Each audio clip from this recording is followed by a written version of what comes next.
Here's a check on stories we're following for you today on Robert Hood Radio. The National Weather Service says we have a possibility of some heavy thunderstorms this afternoon into this evening.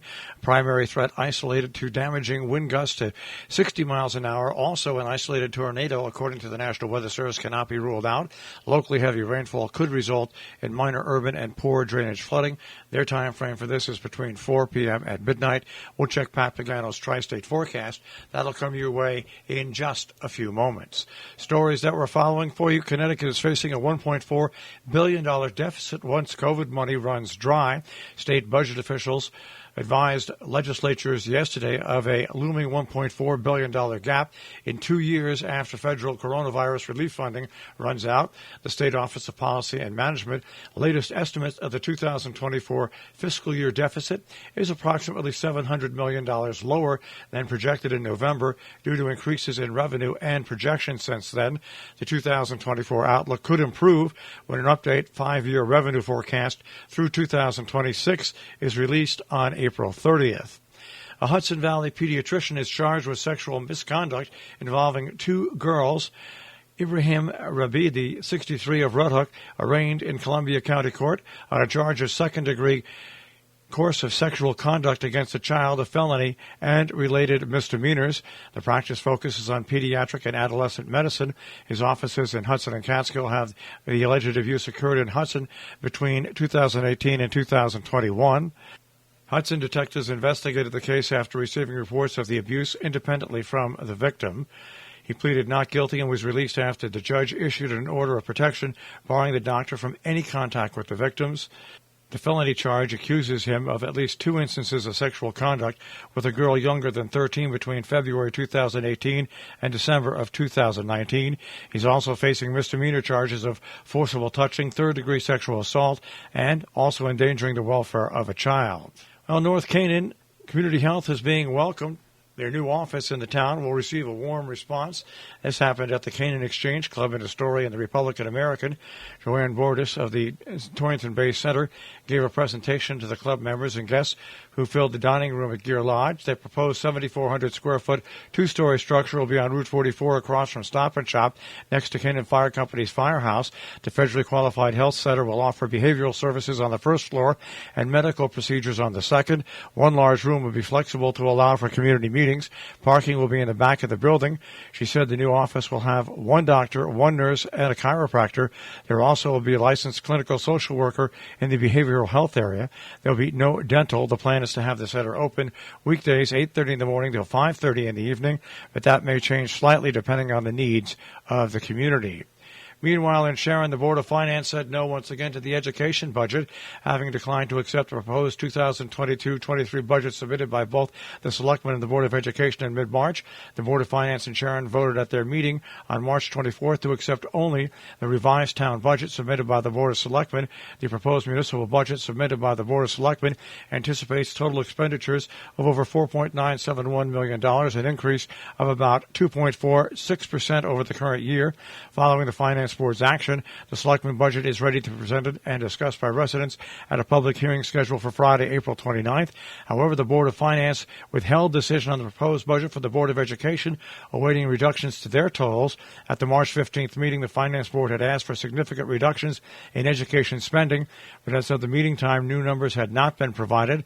The move to process along, the Board of Finance voted to recommend that the education budget be reduced by $600,000 and that the Board of Education provide details showing all their sources of additional income.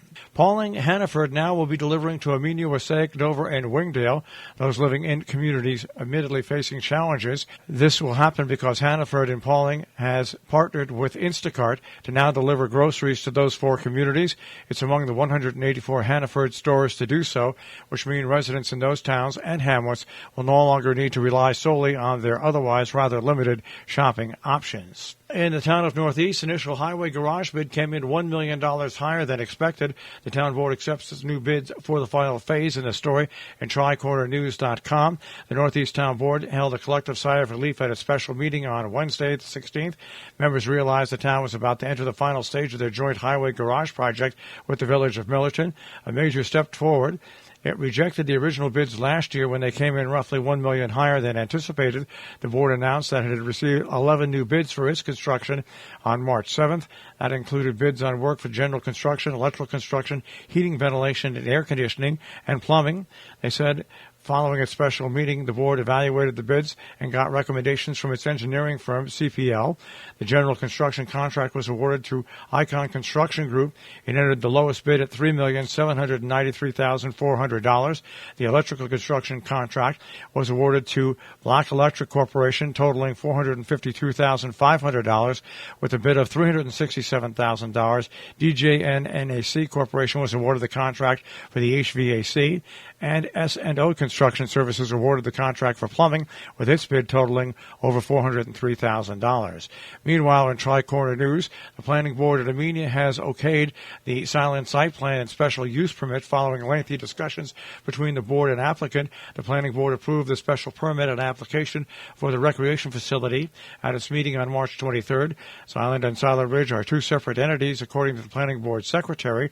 She said only that Silent Ridge residents will be able to use that, which will be open to a small civic groups on a limited basis pending approval.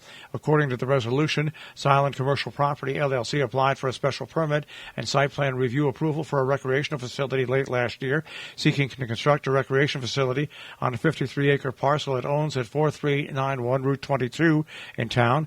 Among other amenities, it plans to build a field and pool house, ice house, warming hut, and tennis, pickleball, paddle tennis court, sledding area, ball field, playground, and multi-purpose fields. A mini food pantry has been installed by the Pine Plains Central School District. In a story in Tri-Corner News, the nonprofit Willow Roots Food Pantry thanked them for their donation at the installation of the mini food pantry at the Pine Plains Free Library on March 23rd. The pantry was built and proposed and built by Pine Plains Central School District math teacher Gerald Vazella's students. And Tanglewood will revive decades-old traditions as graduation ceremonies are set to resume in June. Reviving that tradition, Tanglewood has been hosting local graduations for the first 2 weeks of June since 1970, up until COVID-19. Although 4 high schools in Berkshire Community College are planning commencement events at the Kuzovetsky Music Shed, Pittsfield High is not among them because of a scheduling conflict. Berkshire Community College is planning its commencement at Tanglewood for Friday, June 3rd at 4:30. Other graduation events scheduled so far include Lee High School on Saturday, June 4th at 1:30, Mount Everett Regional High School tentatively June 4th at 10 a.m., Monument Mountain Regional High on Sunday, June 5th at 1:30, and Lenox Memorial High on Sunday, June 12th at 1 p.m. Taking a look at some meetings going on in and around our tri-state region today. Canyon Falls Village Board of Education Budget Workshop is set for tonight at 7 p.m. for the 2022-2023 spending plan. In Pine Plains tonight, the Planning Board Workshop is at 7 p.m., and the Ancrum Planning Board will hold a workshop meeting. That is tonight at 7:30 p.m. Our business brief is underwritten by Morgans at the Interlake and interlakeandinn.com. They're open 7 days a week with specials every night in the restaurant. And, of course, you'll find them on the web at interlakeandinn.com, also on Facebook and Instagram, and by Salisbury Bank, salisburybank.com. Dow Jones Industrial Average will start off the day today at 35,228.81, the NASDAQ at 14,442.28, and the S&P 500 at 4602.45. We'll take a look at the tri-state forecast. That'll come your way in just a few moments.